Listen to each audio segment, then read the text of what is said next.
Hola. Bueno, gracias por la invitación. Voy a contar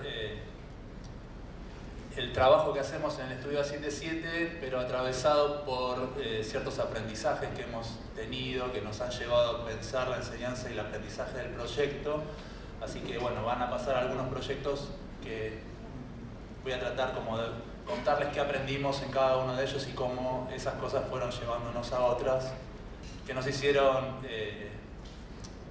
ponernos en algún lugar respecto a cómo enseñar la práctica proyectual.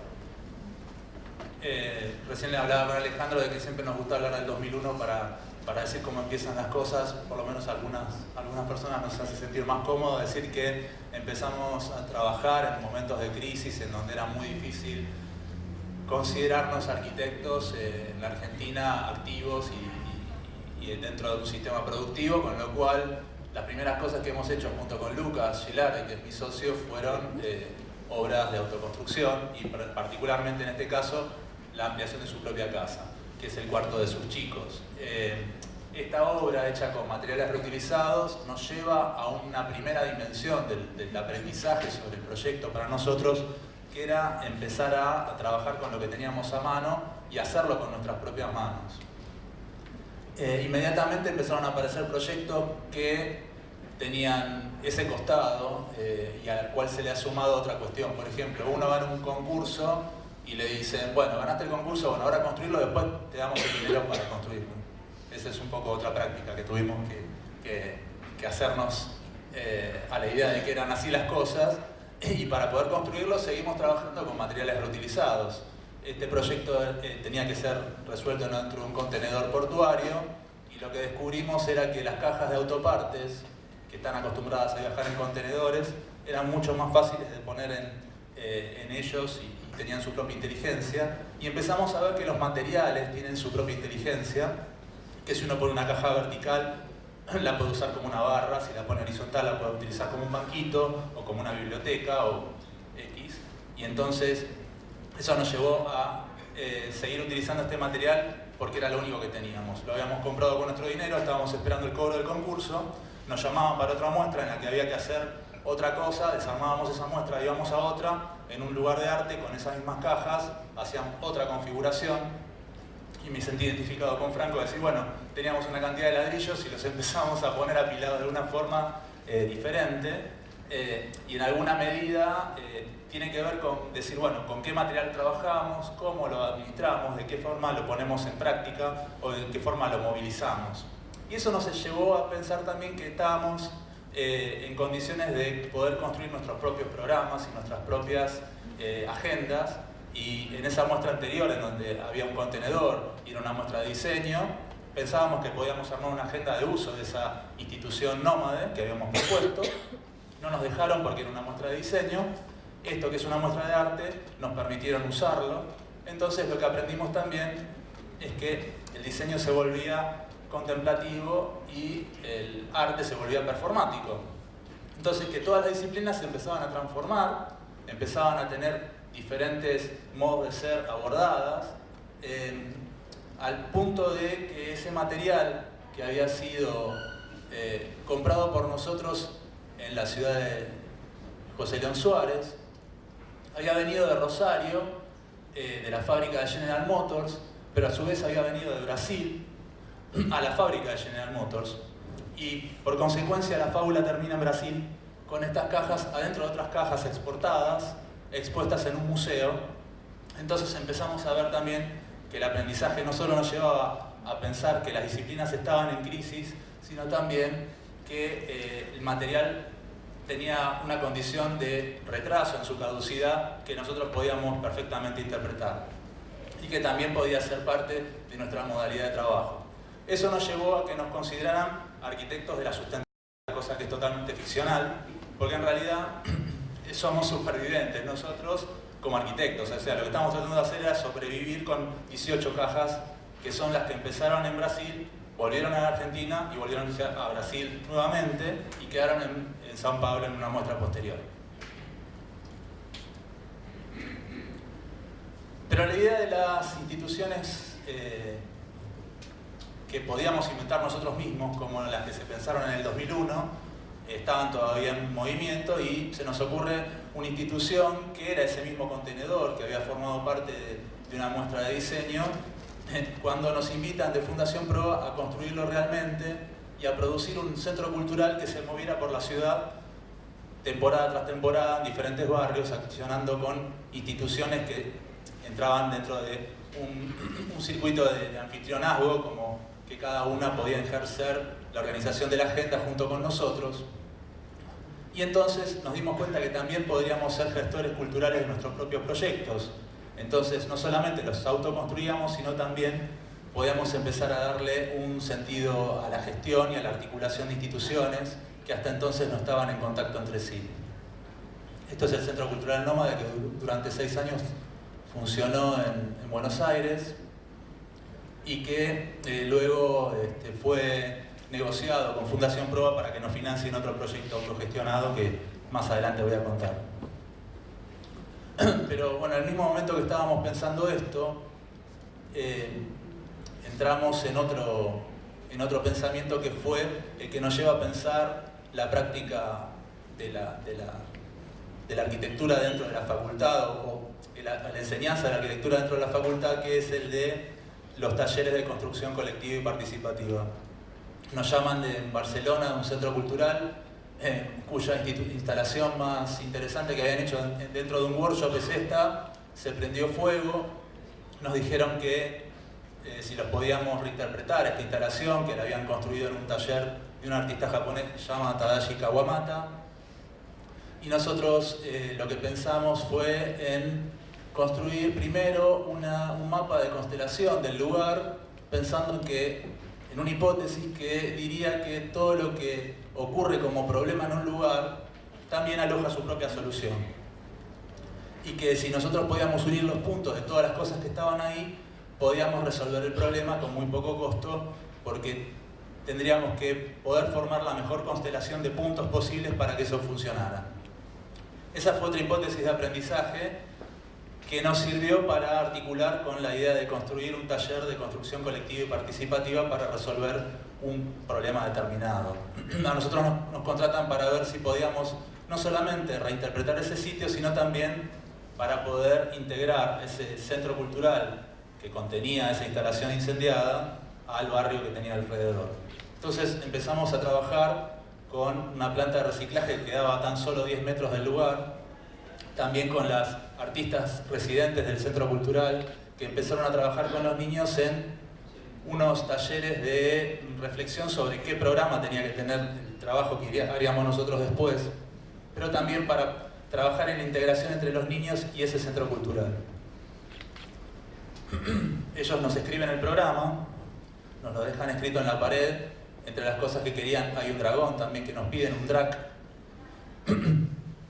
Y nosotros ahí empezamos a trabajar en algo que desde entonces es lo que nos parece más productivo para el aprendizaje y también para la inserción de la arquitectura en las comunidades, que es los talleres de construcción colectivos. Durante un tiempo conseguimos un montón de materiales rescatadas de ahí cerquita del Mediterráneo, de la Costa Brava, que son de los campings, y con esas casas rodantes y con este grupo de personas empezamos a trabajar no solamente comiendo como estamos ahí, sino también en la resolución del problema de forma colectiva. Bueno, muestro unas imágenes de cómo fue el proceso de construcción, el momento más colectivo, que es el momento más egipcio del problema, y el uso de materiales que estaban en el lugar. La idea de decir, bueno, con los materiales que tenemos a nuestro alcance y con las instituciones sociales, estas son las personas del club, del centro de vecinos del barrio, desarrollamos una agenda para, en esos 10 días de trabajo, poderlo inaugurar en el espacio público. Este es el resultado de la instalación. Luego la salida al espacio público con la agenda que armamos con los vecinos.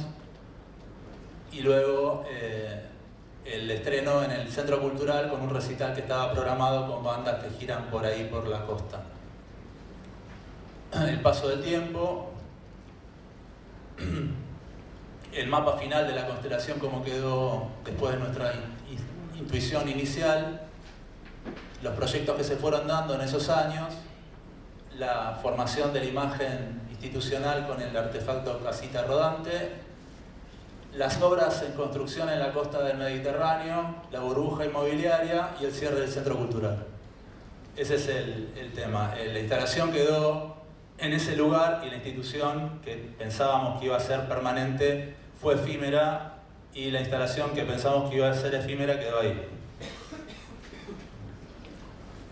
Otro aprendizaje más respecto a que las instituciones mejor que las tengamos entre las personas que conocemos, que son las que construyen que las cosas perduren con el tiempo.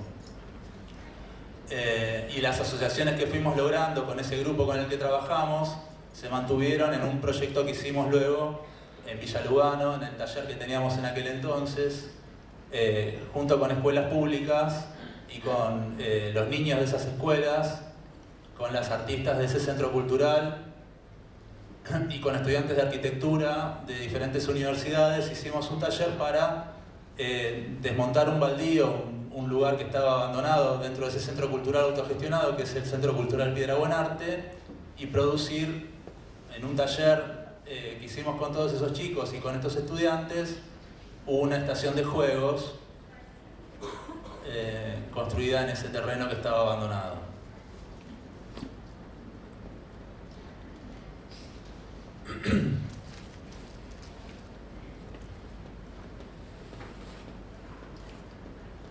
Esa instalación que hicimos con este grupo de españoles nos lleva a un contacto del gobierno de la provincia de Buenos Aires, que nos invita a participar en una experiencia piloto en barrios, principalmente en San Martín, y en donde pudimos comprobar la efectividad de los workshops colectivos con estudiantes de arquitectura como una modalidad de aprendizaje del proyecto y de la realidad tangible y material de los problemas.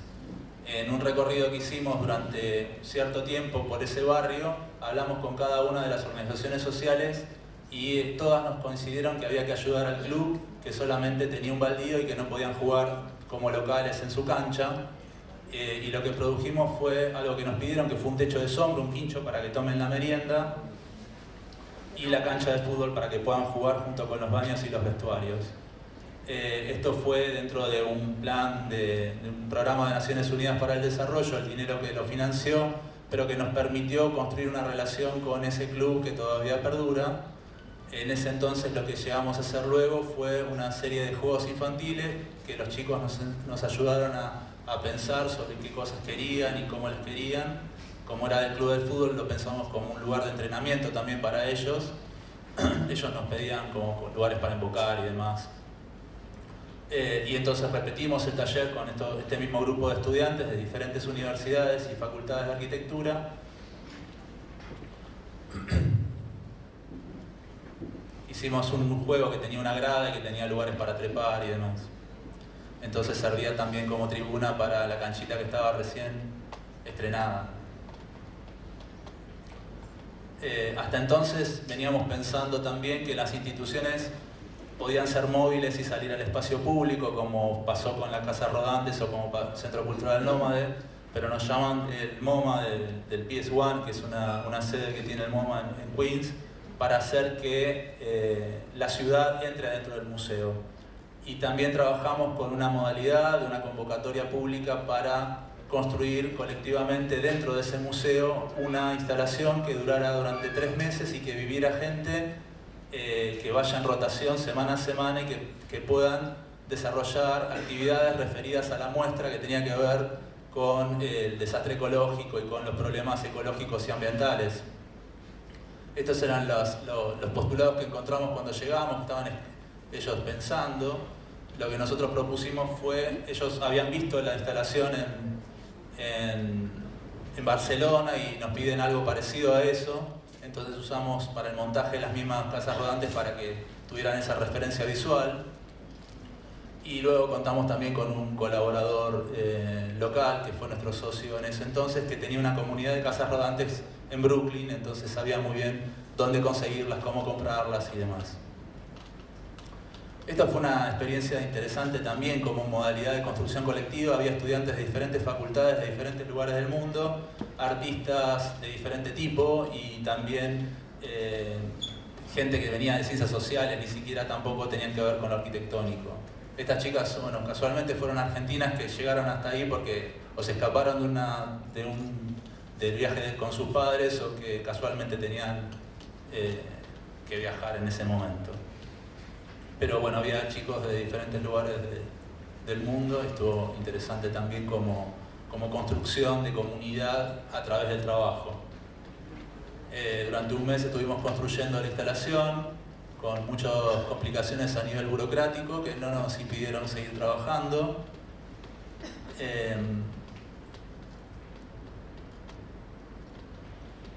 Tenía unidades de baño, de duchas, de lugares para dormir, de diferente tipo, en carpas, casas rodantes y cabinas que habíamos construido. Y luego durante 3 meses, durante todas las semanas con rotaciones diferentes, fueron llegando diferentes grupos que fueron desde artistas, activistas de Occupy Wall Street, o estudiantes de Harvard, o personajes de la calle, o gente vinculadas al museo.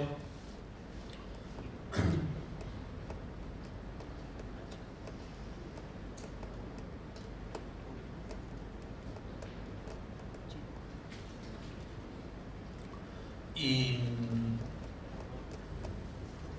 para terminar,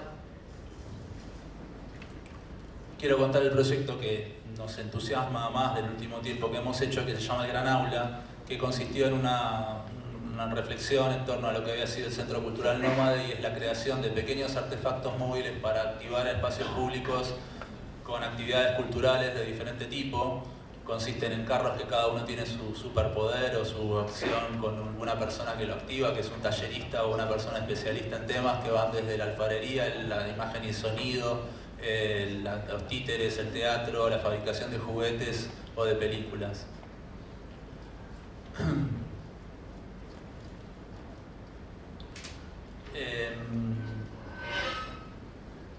Esto nos permitió también para empezar a vincularnos de manera más micropolítica con diferentes lugares, organizaciones y sociedades, y a las cuales empezamos a entender también que cada una de ellas tenía necesidades infraestructurales, con lo cual no solamente hicimos talleres, sino también equipamiento. Por ejemplo, el Hospital Muñiz empezamos con una pequeña biblioteca con una camilla reciclada, para luego empezar a restaurar todas las camas que tiraban y tenían abandonadas y usarlas como mobiliario para los jardines del Muñiz, interactuando entre los artistas ganadores de la Bienal de Arte Joven y el hospital.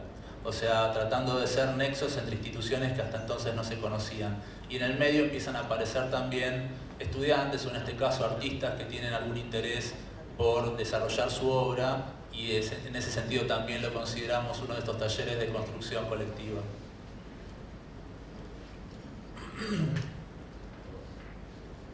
Estos son los artefactos del Gran Aula ya en los parques. Este es uno de los artefactos que luego lo donamos a Villa Fiorito, a Belleza y Felicidad, que es una galería de arte que funciona en la villa.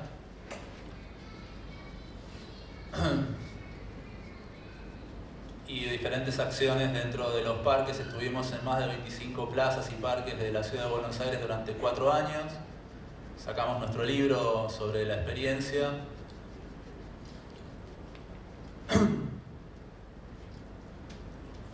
Y ahora este mismo grupo es el que nos permite haber fundado nuestro primer espacio, que va a servir también como un lugar de desarrollo colectivo. Esto lo paso rápidamente a que estamos en San Martín, en este espacio que les contaba. Este es el lugar a donde nos hemos mudado hace muy poco tiempo y tenemos un galpón propio, un lugar que se llama Investigaciones del Futuro, IF, en donde tenemos estos artefactos, pero también la posibilidad de desarrollar talleres, actuar dentro de las universidades, pero también como una institución más de acción en el barrio y en el territorio.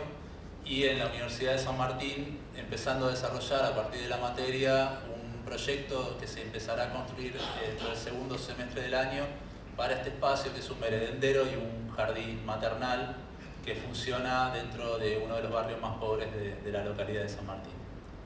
Bueno, muchas gracias.